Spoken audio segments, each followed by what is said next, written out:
వారు ఒకనాడు శ్రీశైలం వెళ్ళారు. వెళ్ళినప్పుడు హటకేశ్వరంలో శంకరాచార్య స్వామి వారు తపస్సు చేసినటువంటి ప్రదేశం ఉంది.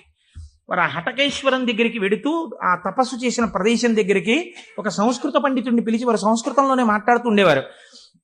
ఆయన అన్నారు, చాలా కాలం మఠాన్ని నిర్వహించాను. 13 సంవత్సరాల ప్రాయంలో సన్యసించారు మహానుభావుడు. చాలా కాలం మఠాన్ని నిర్వహించాను. ఉత్తర పీఠాధిపతిని నిర్వహించాను. జయేంద్ర సరస్వతి స్వామి వారిని ఉత్తర పీఠాధిపతిని చేశాను.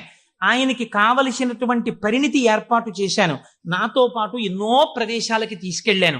మఠ నిర్వహణ యందు ఆయనకి కావలసినటువంటి శక్తియుక్తులను గరపాను. ఇంకా ఎంతకాలం ఆ మఠ నిర్వహణ చేస్తూ ఉండను? శంకర భగవత్పాదాచార్య స్వామి ఏ హటకేశ్వరంలో తపస్సు చేశారో నేను ఇంకిక్కడ ఉండిపోయి ఈ హటకేశ్వరంలోనే తపస్సు చేస్తూ ఉండిపోతాను. చాలు, జయేంద్ర సరస్వతి చూస్తారు మిగిలినటువంటి మఠ వ్యవహారాలన్నీ అన్నారు. పరమాచార్య నోటి